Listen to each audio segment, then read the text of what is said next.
Breaking news చూస్తున్నా. Jubilee hills లో మరో 4 రోజుల్లో ఉప ఎన్నికలు జరగనున్నాయి. ఈ సందర్భంగా ప్రచారం హోరాహోరీగా ఊపందుకుంది. ఎన్నికల ప్రచారం దగ్గర పడుతుండటంతో అన్ని పార్టీల నేతలు ప్రచారంలో బిజీగా గడుపుతున్నారు. ప్రధాన పార్టీలన్నీ విజయం కోసం ముమ్మరంగా ప్రచారం చేస్తున్నాయి. విజయ సంకల్పం రోడ్ షోల పేరిట బీజేపీ ప్రచారం చేస్తుంది. ఇందులో భాగంగా ఇవాళ కేంద్ర మంత్రి కిషన్ రెడ్డి, కేంద్ర హోంశాఖ సహాయ మంత్రి బండి సంజయ్ ఎన్నికల ప్రచారంలో పాల్గొననున్నారు. యూసఫ్గూడ డివిజన్లో కిషన్ రెడ్డి బోరబండలో నిర్వహించే రోడ్ షోలో పాల్గొంటారు. ఇక 4 రోజుల్లో 400 ఇళ్లకు తిరిగి నేతలు ప్రచారం చేయనున్నట్లు తెలుస్తుంది. రోజుకు 100 ఇళ్లకు తిరిగి ప్రచారం చేయాలని కమలనాథులు టార్గెట్ పెట్టుకున్నారు.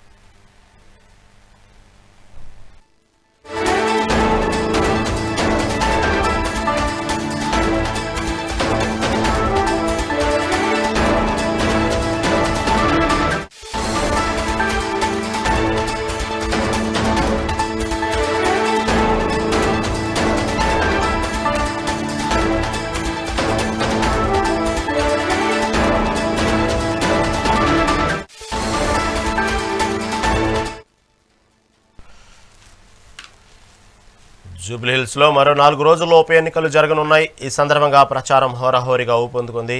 ఎన్నికల ప్రచారం దగ్గర పడుతుండటంతో అన్ని పార్టీల నేతలు ప్రచారంలో బిజీగా గడుపుతున్నారు. ప్రధాన పార్టీలన్నీ విజయం కోసం ముమ్మరంగా ప్రచారం చేస్తున్నాయి. మరి దీనికోసం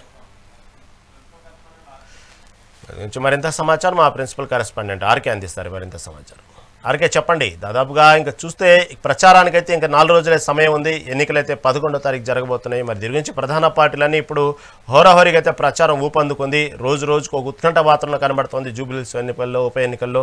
దీని తాజా అప్డేట్ ఏంటి? రహీం, మరో 4 రోజుల్లో కూడా ఈ ప్రచారం కూడా ముగియనున్నది. ప్రచారానికి కూడా ఇటు 3 ప్రధాన పార్టీలు కూడా హోరాహోరు అంటే కూడా ప్రచారం కూడా కొనసాగిస్తున్నారు. ఇటు బీజేపీ, బీఆర్ఎస్, అంతేకాకుండా కాంగ్రెస్.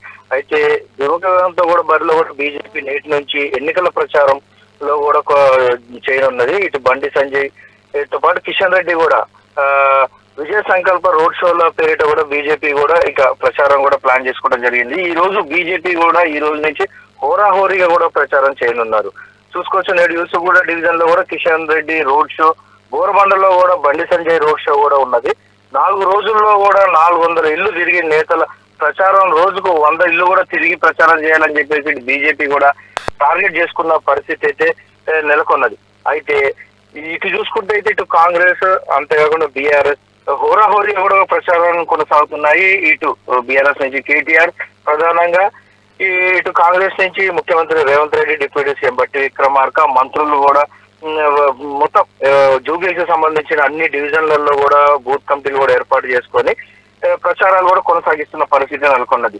అయితే ఈ ప్రచారంలో కూడా హోరాహోరీ కూడా అంటే ఒకరిపై ఒకరు కూడా దూషించుకుంటున్న పరిస్థితి నెలకొన్నది. అంటే పర్సనల్ కూడా టార్గెట్ చేసుకుంటున్నారు.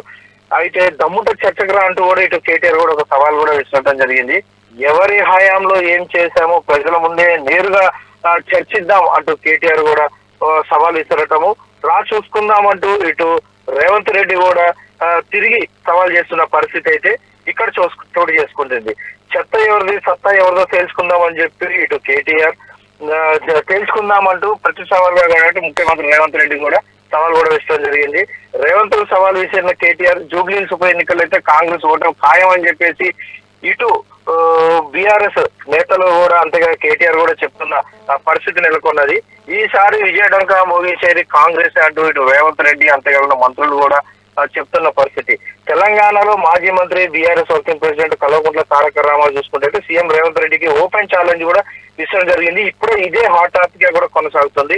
హైదరాబాద్ అభివృద్ధిపై నాతో చర్చకు రావాలి అని కేటీఆర్ నేరుగా సీఎం రేవంత్ ని సవాల్ చేయటం, అంతేకాకుండా అసెంబ్లీ కావచ్చు, సచివాలయం కావచ్చు, లేదా గాంధీ భవన్ కావచ్చు, ఎక్కడైనా సరే ప్రజల నుంచి చర్చిద్దామన్నారు. అయితే కేటీఆర్ విమర్శల ధోరణి చూస్తుంటే మాత్రం ఇది సాధారణ రాజకీయ ప్రసంగం లేదు. రేవంత్ రెడ్డిపై కూడా నేరుగా కౌంటర్ అనే మాటలు కూడా రాజకీయ వర్గాలను కూడా వినిపిస్తున్న పరిస్థితి. అయితే ఈ నెలలో జూబ్లీ ఉప ఎన్నికల్లో కూడా చూసుకోవచ్చు. అంటే గత 4 రోజులు అయితే ఈ ఎన్నికల ప్రచారం కూడా కొనసాగుతుంది. 11th కూడా ఎన్నికలు కూడా జరగనున్నాయి. అయితే కాంగ్రెస్ ఓటమి ఖాయం అని చెప్పేసి రేవంత్ కి ఇప్పటికైనా అర్థమవుతుందా అని చెప్పేసి కేటీఆర్ కూడా సవాల్ విసరడం జరిగింది.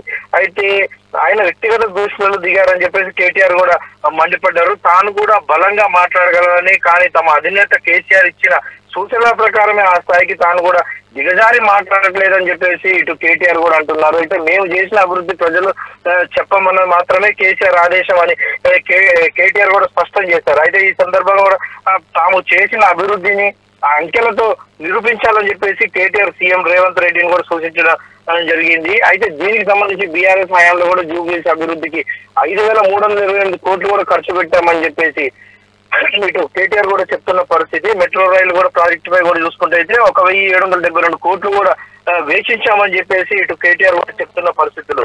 సవాళ్ళు ప్రతి సవాళ్ళతో అయితే చూసుకుంటే అయితే జూబ్లీస్ ప్రచారం హోరుగా కొనసాగుతుంది. ఇటు డైలీ చూసుకుంటే అయితే రేవంత్ రెడ్డి రోడ్ షోలు, అంతేకాకుండా కేటీఆర్ రోడ్ షోలు ఉన్న డివిజన్లలో అన్ని డివిజన్లలో కూడా ప్రచారాలు జోరుగా కొనసాగుతాయి. గెలుపు గుర్రం ఎవరు అనేది కూడా ఇక్కడ ఉత్కంఠంగా నెలకొన్నది చూసుకోవచ్చు. తెలంగాణ వ్యాప్తంగా ఇటు ఆంధ్రప్రదేశ్ నుంచి కూడా ముఖ్య నాయకులు కేటీఆర్ అభిమానులు కానీ రేవంత్ రెడ్డి అభిమానులు కానీ ఇక్కడికి చేరుకొని మొత్తం అంటే ఈ డివిజన్లలో కూడా డోర్ టు డోర్ ప్రచారం కూడా కొనసాగిస్తున్న పరిస్థితి నెలకొన్నది. అంతేకాకుండా ఇటు కాంగ్రెస్ నుంచి కూడా ముఖ్యమంత్రి రేవంత్ రెడ్డితో పాటు మంత్రులు కూడా ఒక షెడ్యూల్ లాగా కూడా ప్రిపేర్ చేసుకొని బూత్ కమిటీలు కూడా ఏర్పాటు చేసుకొని ప్రతి బూత్ లో కూడా ఇంటింటికి ప్రచారం చేసుకునేలా కూడా ఇటు కాంగ్రెస్ నుంచి కూడా ఒక ప్లాన్ గా కూడా వెళ్తున్న పరిస్థితి నెలకొన్నది. ముఖ్యమంత్రి రేవంత్ రెడ్డి రోడ్ షోలో కూడా అనిల్ కుమార్ యాదవ్ ఎంపీలు కూడా పార్టిసిపేట్ చేస్తున్న పరిస్థితి అయితే నెలకొన్నది. ఇటు కేటీఆర్ సభలో అయితే మాజీ మంత్రులు మొత్తం డివిజన్ కి సంబంధించిన ఇటు ఓసీ సంబంధించిన కేటగిరీ, అంతేకాకుండా ఇటు మైనార్టీకి సంబంధించిన కేటగిరీలు కూడా డివైడ్ అయ్యి గల్లీ నాయకులతో పాటు ప్రధానంగా తెలంగాణ రాష్ట్రంలో నుంచి ముఖ్య నాయకులు కూడా అంతా జూబ్లీస్ లోనే మకాం చేసి ప్రచారం చేస్తున్న పరిస్థితి అయితే ఇక్కడ మనకు కనిపిస్తుంది. Okay right thank you for update.